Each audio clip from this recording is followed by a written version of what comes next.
hombre, si no tuviera emociones, sería como un robot. Es decir, nosotros somos seres emocionales, seres sentimentales. Seríamos, a lo que me refiero con robot, es que reaccionaríamos a las cosas, las acciones o las cosas que se nos presentasen en la vida, sí, pero de una forma lógica, no de una forma sentimental o emocional. Dios nos creó a su imagen, es decir, semejante a Él. Quizá no tal y como somos, con 5 dedos, o la Biblia dice que Dios nos creó a su imagen. Y también podemos ver en la Biblia que Dios tiene sentimientos, tiene emociones.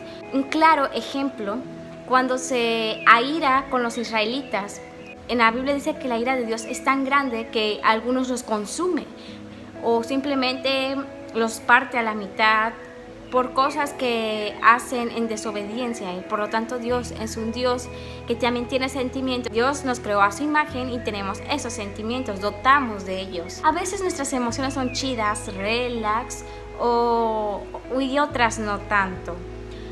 Por ejemplo, qué padre que nos pongamos felices cuando nos dan una buena noticia. Sacaste 10 en matemáticas cuando creíste que ibas a sacar un 0.3. A mí sí me ha sucedido eso. O están pasando un maratón de My Little Pony, un maratón de tu serie favorita. Se siente relax. Pero también hay otras emociones que no se sienten tan chidas. Por ejemplo, la tristeza, el enojo. Las emociones nos pueden cegar, nos pueden invadir en milésimas de segundos, dependiendo de si esta es buena o si esta es mala. Y si no tenemos una inteligencia emocional o un autocontrol sobre ellas nos pueden tomar del pelo. No tengo casi pelo, entonces debo de cuidarme de ellas. Por ejemplo, si nosotros no tenemos una convicción de que Dios controla absolutamente todo, nos podemos frustrar. Ahí es donde puede entrar la ansiedad, el estrés, la depresión. Y precisamente ya voy por este camino, por este rumbo. En Efesios 5:15 al 17, Efesios dice: por tanto, tengan cuidado cómo andan, no como insensatos, sino como sabios. Aprovechen bien el tiempo, porque los días son malos. Así pues, no sean necios, sino entiendan cuál es la voluntad del Señor. En la parte donde dice tengan cuidado cómo andan, se refiere a que debemos de estar alerta de que lo que hagamos no hiera a terceros o no nos haga pecar, no nos haga ir en contra de la voluntad de Dios. No como insensatos, sino como sabios. Debemos de ser prudentes al momento de tomar alguna decisión que se nos presente en nuestra vida, porque a veces, dependiendo de la situación, nos puede cegar, pedir que veamos con claridad los problemas, las circunstancias, ¿no? Puede hacer que se mire todo borroso. A lo que quiero dar a entender es que no nos dejemos llevar por las emociones, porque estas son engañosas, son mentirosas y solo son pasajeras. Y de qué tanta inteligencia emocional tengamos, estas pueden impactar en nuestras decisiones y en nuestros actos, si no entiendan cuál es la voluntad del Señor. Por eso toda cosa, cada que hagamos algo, cada que decidamos tomar una decisión, es bueno ponerlo en oración, porque nosotros podemos fallar, pero necesitamos a alguien que nos oriente, quien nos guíe. Por eso cada cosa que hagamos la debemos de poner en oración, no hacer como arranque de burro viejo, es decir, me siento enojado, voy a matar al primero que se me ponga en pie. Eso tiene sus consecuencias. Y quizá no te pudiste dar cuenta en el momento en que se te presentó porque estaba cegado por el enojo. ¿Cómo recuerdo esa frase? Y la verdad me impactó mucho cuando mi profesor de matemáticas de la secundaria dijo que cuando uno está enojado, toda tu inteligencia que tienes baja a cero. Tal vez puedas tener un doctorado, un diplomado, y no estoy en contra de eso. Genial, chido. Pero tal vez puedas saber de muchos libros o tener el mejor lenguaje culto. Pero si no tienes un autocontrol de las señoritas emociones, entonces no te va a servir de nada. Debes de ponerlo en práctica para no herir a otras personas. Las emociones que están fuera de control no suelen producir resultados que honren a Dios. Eso lo podemos ver en Santiago 1:20, que dice, permítanme, porque la ira del hombre no obra la justicia de Dios. Toda aquella emoción que esté fuera de nuestras manos, fuera de nuestro control, que prácticamente ya somos, muchas personas a veces ya somos más enojo que persona, más enojo que humanos. Entonces, esas acciones, las acciones que hagamos en ese momento no obran para justicia de Dios, no obran para honrar a Dios. Porque voy a ponerles un ejemplo claro, porque a mí me ha pasado muchas veces que yo estoy, ¡yay! Genial, estoy muy feliz, muy happy, muy emocionada. Ahí está la palabra clave, emocionada, emoción. Es solo una emoción, es solo momentáneo. Estoy muy feliz, voy a hacer tal cosa y me voy a poner a estudiar esto y me voy a poner a leer esto y este día sí voy a ser muy productiva y cosas como esas. Pero, ¿y al final qué? No haces nada al final del día o no haces lo que dijiste que ibas a hacer, porque solo fue una emoción, solo fue momentáneo. Y las emociones, ninguna es mala, creo yo. Todas son buenas porque todas nos sirven para nuestro crecimiento espiritual, pero en exceso todas son malas.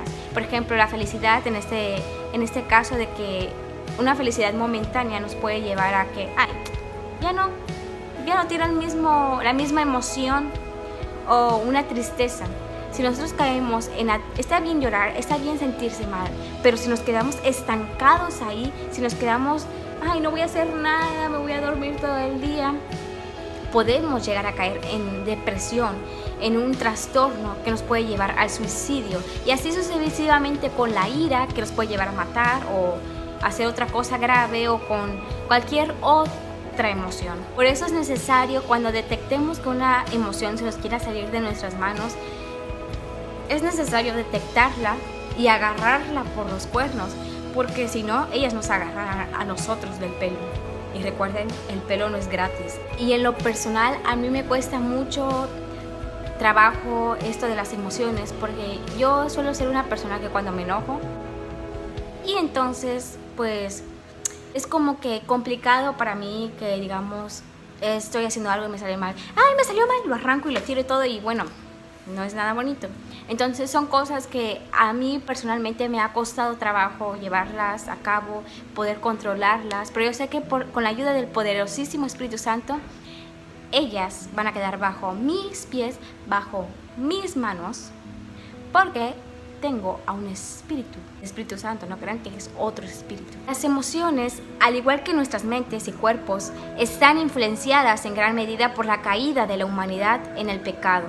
Es decir, es parte de nuestra naturaleza pecaminosa. Pero hay un consolador para ti y para mí que nos ha prometido Jesús. Y este consolador es nada más y nada menos que el Espíritu Santo. Porque en Romanos 8:14 dice: porque todos los que son guiados por el Espíritu de Dios, los tales son hijos de Dios. Cuando nos dejamos llevar por el Espíritu Santo, hacemos cosas que un hijo de Dios haría. Hacemos cosas, decimos cosas. ¿Y por qué? Porque el Espíritu es quien nos guía. No somos nosotros, no son nuestras emociones, sino es el Espíritu. Y es que, a pesar de esto, pues porque somos humanos, jamás, nunca, never, ever, alcanzaremos una santidad tan extrema como Dios, porque Dios es un ser que Dios es ser libre de mancha y libre de pecado, y de hecho nosotros no tendríamos ni siquiera el derecho de estar al lado de aborrece lo mínimo. Nosotros quizá podemos decir: no, es que, pero fue una mentirita piadosa. Pues bueno, esa mentirita piadosa no existe para Dios. La misma mentirita piadosa que tú hiciste vale lo mismo para Él que un asesinato, vale lo mismo para Él que una violación. Para Él todo pecado equivale a lo mismo. Por eso se trata de que todos los días luchemos con esto, con nuestras emociones, porque son salvajes, y lo hagamos bajo el mando del Espíritu Santo. Debemos aprender a despojarnos de nuestra carne, a despojarnos de nuestros deseos, así como Jesús lo hizo cuando vino a la tierra. Jesús era humano, vino en forma de hombre y también tenía los mismos deseos que yo tengo ahora, los mismos deseos que tú tienes. Él los tuvo, pero así aún no se dejó controlar o no se dejó usar por esos deseos. Al contrario, se dejó llevar por el Espíritu de Dios, por el Espíritu Santo. Entonces todos los días debemos morir a nosotros mismos y entregarnos a Jesús, entregarnos a Dios, porque Dios El Espíritu de Dios jamás va a llevarte, jamás va a incitarte a que hagas algo que te va a dañar a ti, algo que te va a dañar a tu persona. Por eso a esto me refiero, que el Espíritu es el único certero, el único Espíritu certero. A mí me impresiona mucho cuando Jesús fue crucificado, cuando dijo en la parte: Padre, si es tu voluntad, que pase de mí esta copa, pero hágase tu voluntad. Si yo hubiera sido Jesús, me vale, me voy a otro lado, no sé, me escondo, me mato yo misma. Pero no, Jesús no hizo eso. Jesús no soy yo, Jesús no eres tú. Y Él decidió enfrentar eso porque quería que la voluntad del Padre fuera esa. Esa quería. O sea, lo que quiero darme a entender es que se le vinieron muchas emociones encima: tristeza, dolor, su dolor físico. Y así aún eso no fue justificación para que se saltara de la cruz, no sé, cortar camino, hacer un atajo para llegar a la salvación. No, Jesús hizo todo tal y como el Padre lo quería. Y así, pues, en este caso, Él nos da un claro ejemplo de que nuestras emociones no deben de ser justificación por nuestros actos. Al contrario, debemos de controlarlas, porque Dios nos ha dado un espíritu de cobardía, nos ha dado un espíritu de poder y dominio propio.